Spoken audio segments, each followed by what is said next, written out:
आज है 8 मार्च और आपकी याददाश्त में ज़रूर होगा कि आज 8 फरवरी के इंतखाब को एक माह मुकम्मल हो चुका है और निज़ाम हुकूमत के आसार भी अब वाज़े हो चुके हैं। सिर्फ़ एक और मरहला जो कि की स्टेप है नेक्स्ट, वो है कल का सदारती इंतखाब। पेशावर हाई कोर्ट का फ़ैसला भी आपके सामने कुछ मुबहम है कि उसका इतलाक़ कहाँ कहाँ होता है, खुसूसी जो रिज़र्व सीट्स हैं उनके मामले को लेकर वो एक बहस चल रही है कि वो कौमी असम्बली पे भी उसका इतलाक़ होता है, पेशावर असम्बली पे होता है, केपी असम्बली पे होता है या नहीं होता। आज 12 नेशनल असम्बली में भी 4 रिज़र्व सीट्स के ऊपर हल्फ हो गया और पंजाब असम्बली में भी हल्फ उठा लिया गया रिज़र्व सीट्स के ऊपर और जो माइनॉरिटीज़ हैं उन पे। लेकिन ये मामला Sindh high court, Lahore high court, Peshawar high court में ज़ेर समात है। अब वहाँ से आ चुका stay order Peshawar high court की तरफ से और आज ये बात असम्बलीज़ में होती रही कि आप तौहीन अदालत कर रहे हैं, तो कल का इंतखाब हो सकता है या नहीं, मुतनाज़े होगा या नहीं, बता दें। हाँ ठीक है, गुड क्वेश्चन। बात यह है कि पेशावर हाई कोर्ट का एक ने कहा क्या है जी, जो पिटीशन आई है वहाँ वो उसने चैलेंज किया है इलेक्शन कमीशन ऑफ पाकिस्तान के फैसले को। जी, इलेक्शन कमीशन के फैसला प्रोविंशियल और नेशनल असम्बलीज के साथ ताल्लुक है, जी, एक ही है कि आप नहीं, नो सीट्स प्रोविंशियल और नेशनल। मगर जो इस्लामाबाद हाई कोर्ट की जजमेंट आई है जो मैंने पढ़ी है जी, उसके अंदर उन्होंने सिर्फ नेशनल असम्बली का जिक्र किया, प्रोविंशियल असम्बली का पेशावर हाई कोर्ट की तो जिसके साथ कन्फ्यूजन ही हो गई है कि कोई लोग हैं वो कह रहे हैं कि जी जो भी जजमेंट आई है, स्टे आई है, ये प्रोविंशियल एंड नेशनल को अप्लाई करती है, क्योंकि हमारी petition was to challenge the election commission announcement. मगर जो जजमेंट में जिक्र आया वो प्रोविंशियल का नहीं आया, नेशनल असेंबली का जिक्र आया। तो एक तो ये कन्फ्यूजन हो गई है। पीटीआई वाले कह रहे हैं ये प्रोविंशियल और नेशनल को अप्लाई करती है और बाकी लोग कह रहे हैं नहीं ये सिर्फ नेशनल को अप्लाई करती है। तो एक तो ये कन्फ्यूजन है। ठीक है, ये कन्फ्यूजन क्लियर होगी मेरा ख्याल है 13 तारीख को। जी 13 मार्च को दोबारा समात है। अच्छा, यहाँ तो ये हो गया। ऊपर चलिए, आदुर चलिए, कराची चलिए, जी सिंध हाई कोर्ट चलिए। तो अब जहाँ सिंध हाई कोर्ट है वहाँ ये फैसला आया कि सबको बुला दिया उन्होंने, सब पिटिशनर और बाकी लोग जी, इलेक्शन कमीशन को भी बुला लिया, एमक्यूएम को, पीपल्स पार्टी सबको बुला लिया। उन्होंने कहा 28 को जी आप आए। इन द मीनवाइल उनका ये फैसला है कि हम नहीं रोकते किसी को फ्रॉम टेकिंग ओथ अगर इसके साथ प्रेसिडेंशियल इलेक्शन में इम्पैक्ट आता है किसी किस्म, डिसाइसिव हो जाता है, डिसाइडिंग फैक्टर बनता है, तो वो नहीं हो सकता। फिर हम इसको they are not allowed to do that. फिर हम इसको वापस कर देंगे, काउंट नहीं करेंगे आप। काउंट नहीं करेंगे। हाँ। मतलब ये है कि अगर नेशनल असेंबली के अंदर ये सीटें गिन के 2 या 3 सीटों से जरदारी साहब जीतते हैं तो फिर तो ये माइनस हो जाएंगे, फिर ये माइनस हो जाएंगी। और अगर वो 50 सीटों से जीतते हैं तो फिर रिजर्व सीट्स का कोई रोल नहीं है कि भाई वो फैसले के अंदर ठीक है वोट डाल दिया मगर उससे फ़र्क नहीं पड़ा, उन्होंने फिर भी हो जाना था। सिंध वालों ने इस किस्म की बात कर दी है, कर भी दी और नहीं भी की, तो डिटेल बात जो है वो पूरे सुन के करेंगे। लाहौर हाई कोर्ट में भी मैंने सुना है कि पिटीशन आ गई है। जी बिल्कुल है, और इन्होंने भी कुछ डेट दे दी। वो कह रहे हैं कि हल्फ पंजाब में तो हो ही गया ना असेंबली में, और आज ही नए chief justice Lahore high court भी आ गए हैं, तो एतराज़ात थे कुछ दरखास्त पे, वो दूर कर दिए गए हैं अब। तो यहाँ भी जैसे कहते हैं ना कोल्ड स्टोरेज में डाल दिए। इसका ये मतलब है कि बेसिकली जो हो रहा है इस वक्त वो होगा, वो चलेगा काम जी, और बाद में इसके ऊपर बहसें होती रहेंगी और देखा जाएगा कि सही है कि नहीं सही। सिर्फ जो सवाल आपने आखिरी पूछा जी कि मुतनाज़े तो नहीं होगा, ये मुतनाज़े है। उसकी वजह क्या है? उसकी वजह ये कि पेशावर हाई कोर्ट ने कम से कम ये तो कह दिया ना कि नेशनल असेंबली वाली सीट्स के ऊपर स्टे कर दिया जी कि वो नहीं काउंट होंगी, वहाँ नहीं, वो ओथ नहीं लेना, उन्होंने कर लिया है। अब पीटीआई वाले कह रहे हैं कि तौहीन अदालत है। अब सवाल ये है कि अभी तक तो कोई नोटिस नहीं हुआ कि जी तौहीन अदालत है, इधर आ जाओ ना ज़रा, तो कल तो वोटिंग हो जाएगी, बाद में देखा जाएगा। अगर वो बुला भी लेते हैं कि आपको कहा था कि आप वोटिंग ना करें, और कहेंगे जी सानू तो टाइम तो पता ही नहीं चलेगा कि हाँ, वो कह रहे हैं हमें मौसूल नहीं हुआ कोई ऐसा, और इसलिए वोटिंग हो गई है। तो वो क्या फ़र्क पड़ता है? उससे तो फ़र्क कोई नहीं पड़ा जी। फ़र्क साइकोलॉजिकल है। जरदारी साहब को रिजर्व सीट की ज़रूरत नहीं है टू बिकम प्रेसिडेंट।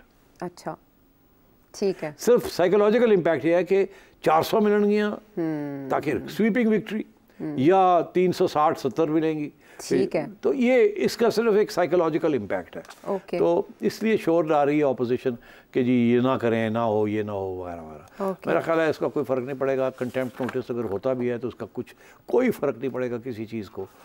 इस वक्त सारी मईशत और पॉलिटिक्स धक्का स्टार्ट है, और धक्का कोई दे रहा है और पीछे से स्टार्ट हो रही है सारा कुछ, और इसको जुडिशरी के बस की बात नहीं है कि इसको वो रोक सके। ठीक है, अच्छा ठीक है, हम इसमें हम समझ जाते हैं कि क्या हो रहा है, लेकिन कुछ चीज़ें ऐसी भी हैं जो इससे पहले नहीं हुई। अब देखें, नवाज शरीफ साहब के ख़िलाफ़ भी केसेस चले और फिर नवाज शरीफ साहब को उसमें सज़ा भी हुई। इस वक्त इमरान खान साहब और जो दीगर पाकिस्तान तहरीक हैं तो उनके खिलाफ भी केसेस अदालतों में चल रहे हैं। लेकिन कुछ ऐसे पॉलिटिशियंस हैं जो कि उनके हक़ में बात कर रहे हैं, बड़े बड़े पॉलिटिशियंस हैं जो पहले नवाज शरीफ साहब के हक़ में बात करते रहे, महमूद अचकज़ई साहब। अब वो ये कह रहे हैं कि एक पार्लिमानी कमेटी बनाएं और जिसमें इस बात पर काम किया जाए कि इमरान खान साहब को रिहा किया जाए, सबसे पहले मुकदमात की वापसी हो। और मुशाहिद हुसैन सैयद साहब जो कि इससे पहले नवाज शरीफ साहब को सदर बनने का मशवरा दे चुके हैं, वो ये फरमा रहे हैं कि मखसूस नशिस्तें पाकिस्तान तहरीक इंसाफ को मिलनी चाहिए। इस वक्त एक हीलिंग टच की मुल्क को ज़रूरत है। क्या कोई ऐसा रास्ता इख्तियार किया जा सकता है एक पॉलिटिकल लीडर के लिए जो कि इससे पहले ना इस्तेमाल किया गया हो और उसका रास्ता पार्लियामान से होकर निकले, पार्लियामानी कमेटी के ज़रिए? देखिए, कल आपने इसी से सवाल पूछा था कि क्या कोई खान साहब के बयान के अंदर कोई लचक नज़र आ रही है, पूछा था जी बिल्कुल। तो और फिर ये आपने पूछा था कि ये बेलें हो रही हैं सबकी, क्या हो रहा है कि एक तरफ से बेलें हो रही हैं, दूसरी तरफ से खान साहब भी थोड़ा नरमी शो कर रहे हैं। जी, क्योंकि उन्होंने कोर कमांडर एलामिया के साथ बात भी की, उधर से उन्होंने वो भी कहा और इधर से खान साहब भी कुछ नरम रवैया नज़र आ रहा था। तो अब उस चीज़ को आगे बढ़ाते हुए आज की जो जिक्र जो आप कर रहे हैं, ये उसी चीज़ को आगे बढ़ाया जा रहा है। अच्छा, एक ये कि मुशाहिद हुसैन साहब, अच्छा अब मुशाहिद हुसैन साहब बैकग्राउंड थोड़ी सी मैं बता दूं, ताकि फिर आप समझ जाएंगे कि वो जब बोलते हैं तो क्या उसका मतलब होता है। ओके। मुशाहिद हुसैन साहब बड़े करीब साथी रहे हैं नवाज शरीफ साहब के, और एक दफ़ा नहीं 2 दफ़ा नवाज शरीफ साहब ने इनको सेनेटर जी। मगर मुशाहिद साहब जो हैं, जब से वो नवाज शरीफ साहब की मुशर्रफ ने छुट्टी कराई थी और मुशाहिद साहब को फिर कुछ महीने हाउस अरेस्ट किया था, तो मेरा ख्याल है उसके बाद तो सॉफ्टवेयर अपडेट हो गया था उनका, जो कि मतलब कि ये लॉजिकल है ना। अगर जो आपका लीडर है उसका सॉफ्टवेयर अपडेट करने के लिए उनको छुट्टी करा दी, तो आप किस खेत की मूली हैं? किस खेत की मूली? तो मैं समझता हूँ कि मुशाहिद साहब सेफ प्ले करते हैं, लेकिन कहा जाता है कि वो किसी का मैसेज कन्वे करते हैं। एस्टैब्लिशमेंट के बड़े करीब है। अच्छा, ठीक है, टेल यू दैट, और बड़े करीब हैं, हमेशा से रहे हैं, सवाए वो वक्त जबकि ये नवाज शरीफ साहब के साथ थे और उनको समझाने की कोशिश करते थे कि ना करो, don't cross the red line, मगर मियाँ साहब सुनने में मूड में नहीं थे। तो फिर भुगतना जब पड़ा तो मुशाहिद साहब को भी भुगतना पड़ा, शहबाज साहब को भी भुगतना पड़ा, सब ने जेलें काटी। तो वो मेरा ख्याल है वो भूलते नहीं हैं। तो अब वो इसलिए इन्होंने अपने आप को दूर कर लिया। शहबाज साहब ने तो ओपनली इस्टेब्लिशमेंट का साथ दे दिया, मुशाहिद साहब ने ओपनली नहीं दिया, और मगर ओपनली ना नवाज शरीफ से दूर हुए ना इस्टेब्लिशमेंट के करीब हुए, बट हकीकत में वो नवाज शरीफ साहब से दूर हो गए और इस्टेब्लिशमेंट के करीब हो गए। हाँ, लेकिन इस हवाएं कुछ और चल रही हैं और वो इस तरह की स्टेटमेंट दे रहे हो कि हीलिंग टच की ज़रूरत है। और मुशाहिद साहब कुछ अरसे से आयशा ये कह रहे हैं कि ट्रूथ एंड रिकन्सिलिएशन करें, ऐसे काम नहीं चलेगा, ये होगा वो होगा। बात यह है कि मुशाहिद साहब एक इंटेलेक्चुअल भी हैं, उन्होंने एक प्रोफेसर भी रहे हैं, उनकी बड़ी कमांड है और इंटरनेशनल रिलेशंस, चाइना स्पेशली के बड़े करीब है, और he is a bridge between Chinese establishment and the Pakistani establishment. अच्छा। ये भी मैं आपको बता दूँ। तो मुशाहिद साहब अपनी भी उनकी एक लाइन होती है जो कि रेड लाइन से पीछे होती है, ठीक है, और मगर उससे नेशनल इंटरेस्ट का भी वो सोचते हैं। तो ये जो उनका जो फार्मूला ना जी कि चलो जी छोड़ो लड़ाई झगड़े छोड़ो, मिल के मुल्क चलाइए, ये sounds very nice, okay, and इसकी मलकियत वो खुद ही लेते हैं और कोई नहीं लेता इसकी मलकियत, क्योंकि ये आवाज़ जो है ना ट्रूथ एंड रिकन्सिलिएशन की ना नून लीग से आ रही है ना पीटीआई से आ रही है, इन सिंसेरिटी। अब वो कुछ लोग नून लीग के कहते हैं कि जी हाँ इकट्ठे हो जाए, ये हो जाए, हाँ वो मेक्स नो, वो हमें ड्रामा है सारा। अच्छा। हाँ, मगर ये है कि डेफिनेटली इस्टेब्लिशमेंट ये चाह रही है कि थोड़ा टेम्परेचर कम हो, पीटीआई बड़ी अग्रेसिव और उसके साथ बड़े ख़तरे हैं। तो establishment is trying to get people to float this idea कि यार इकट्ठे हो जाओ, मिल जाओ।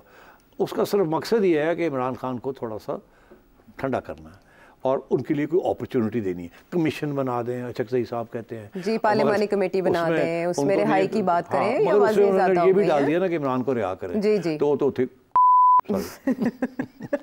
तो अब बात यह है कि ये चीज़ चल रही है, कुछ स्पेस क्रिएट करने की कोशिश कर रही है ताकि टेंशन जो है, जिसका असर पॉलिटिकल टेंशन का असर इकोनॉमिक्स के ऊपर आता है। और वो IMF को ये दिखाना चाह रहे हैं कि जी हम स्टेबल हुकूमत बनाने जा रहे हैं, आपके सारे हुक्म जो है तामील होगी वगैरह वगैरह। और ये जो फ्लोट हो रही है ना ये चीज़ें, ये वो लोग कर रहे हैं जिनको कहा गया है कि चलाओ इसको, हम तैयार हैं। इसका ये मतलब नहीं है कि कुछ हो जाएगा। अच्छा। इसका सिर्फ ये मतलब है टेम्परेचर नीचे लाया जाए, कुछ अच्छी अच्छी बातें की जाए। और मुशाहिद हुसैन साहब फ्रंट फुट पे आ गए हैं और वो चला रहे हैं इस बात को, और इसकी कोई इम्कान नहीं है कि ये कहीं जाएगी।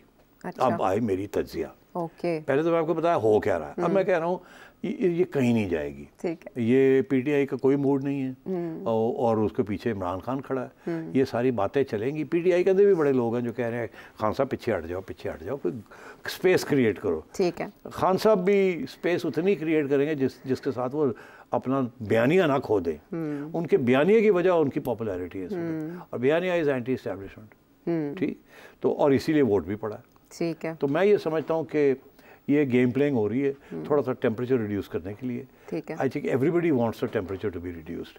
गवर्नमेंट भी चाहती है, एस्टैब्लिशमेंट भी चाहती है। मेरे ख्याल PTI के अंदर भी बड़ी लोग हैं जो कहते हैं यार रिड्यूस करो। उनको डर लगा सानू फड़ के ले जाएंगे।